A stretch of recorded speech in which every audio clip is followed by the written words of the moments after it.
कृषि हम देखेंगे। सबसे पहले कृषि की परिभाषा,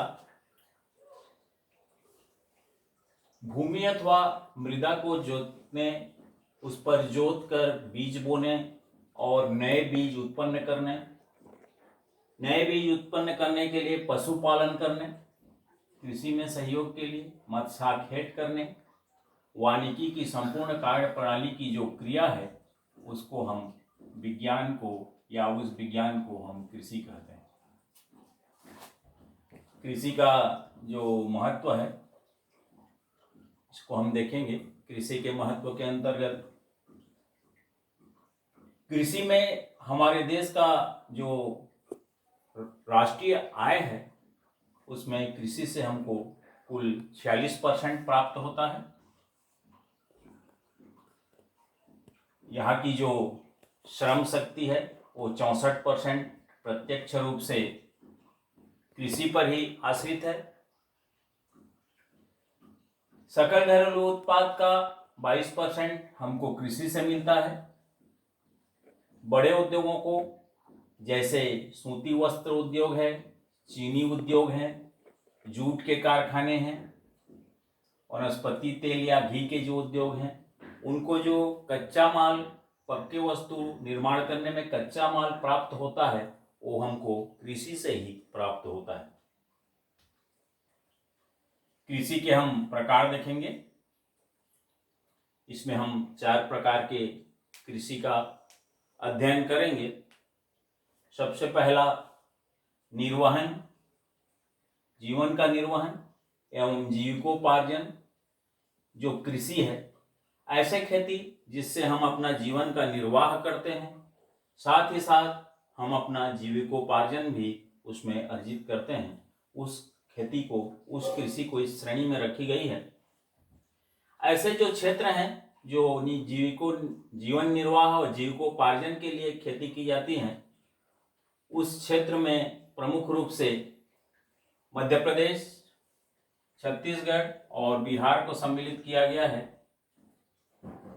इस खेती की जो विशेषताएं हैं उनमें हम देखेंगे, जीवन निर्वाह और जीविकोपार्जन संबंधी जो खेती होता है उसमें जो कृषि के लिए खेतों का उपयोग किया जाता है उनका आकार छोटा होता है।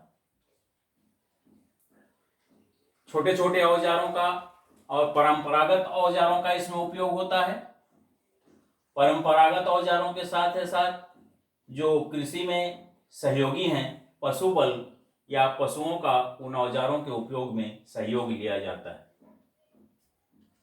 इसकी तीसरी विशेषता है, इसमें अधिक उत्पादन लेने का प्रयास किया जाता है। इसमें कहीं कहीं पर एक ही फसल ली जाती है, कहीं पर 2 फसल और कहीं पर 3 फसलें भी ली जाती हैं। अधिकांश उपजाऊ में कृषि, अधिक उत्पादन के लिए कृषि का ज़्यादा उपयोग होता है और ज़्यादा क्षेत्रों में कृषि कार्य किए जाने के कारण हमको चारागाह की इसमें कमी या चारागाह का अभाव रहता है या कम रहता है। खाद्यान्न फसलों जिनका हम खाने के लिए, प्रतिदिन के लिए खाद्यान्न के रूप में उपयोग करते हैं, ऐसे फसलों का इसमें ज़्यादा करके कृषि किया जाता है। दूसरा है हमारा व्यापारिक कृषि। व्यापारिक कृषि का जो मुख्य उद्देश्य है, इसमें फसलों का निर्यात करना, व्यापार करना और ज़्यादा पैसे कमाना इस कृषि के उत्पादन के द्वारा। इसीलिए इसको दूसरे शब्दों में मुद्रादायनी कृषि भी हम कहते हैं।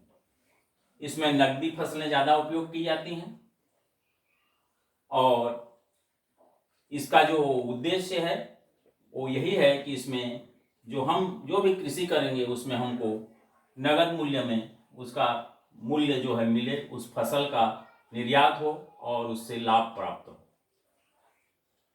इसकी विशेषताएं हम देखेंगे। ऐसे जो व्यापारिक कृषि हैं, विशेषताएं देखने के पहले हम देख लेते हैं इसमें व्यापारिक कृषि क्षेत्र में कौन कौन से क्षेत्र की भूमियां सम्मिलित हैं। इसमें सबसे पहला हमारा पंजाब का क्षेत्र आता है। हरियाणा का क्षेत्र आता है, हिमाचल प्रदेश, गुजरात, महाराष्ट्र, वेस्ट बंगाल, मध्य प्रदेश, उत्तर प्रदेश, असम, केरल और तमिलनाडु को व्यापारिक कृषि क्षेत्रों में सम्मिलित किया गया है। इसकी जो व्यापारिक कृषि क्षेत्र की जो विशेषताएं हैं, यह कृषि की यहाँ पे आधुनिकतम पद्धतियों का उपयोग किया जाता है।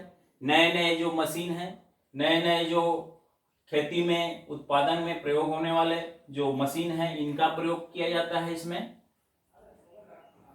उत्पादन बड़े पैमाने पर किया जाता है, कम क्षेत्र हो और उत्पादन अधिक हो, ऐसे क्षेत्रों में उत्पादन किया जाता है। इस उद्देश्य से उत्पादन किया जाता है कि उन क्षेत्रों में बड़े पैमाने पर हमको लाभ मिले।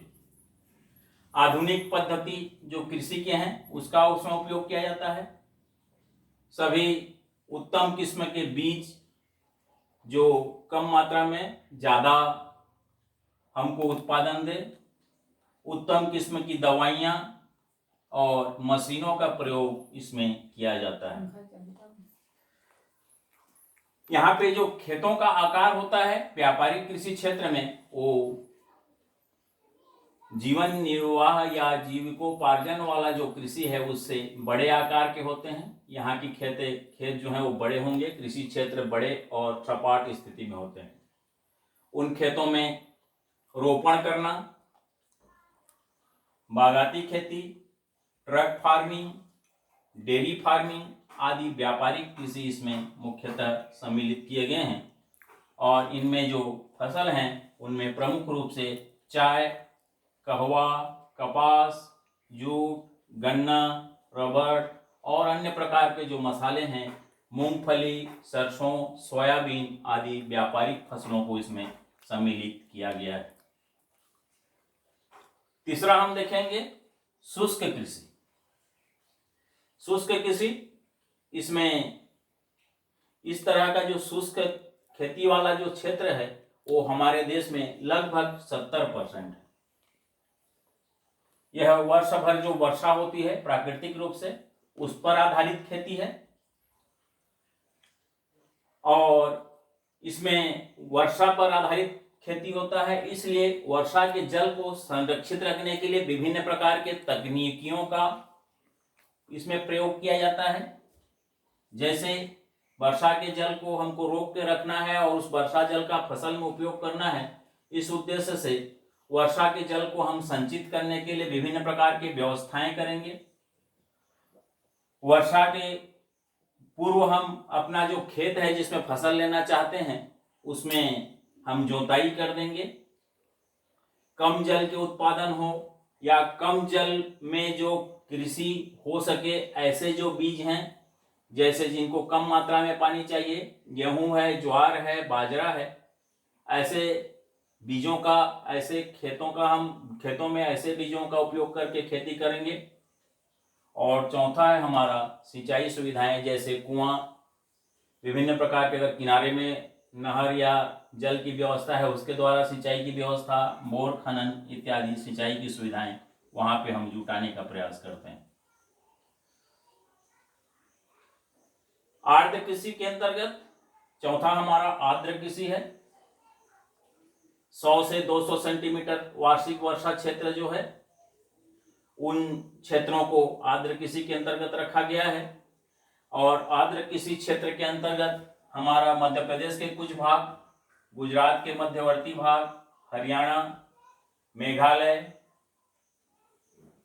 और गोदावरी का जो डेल्टा वाला भाग है, उत्तर पूर्व राजस्थान, इसको आर्द्र कृषि के क्षेत्र में सम्मिलित किया गया है।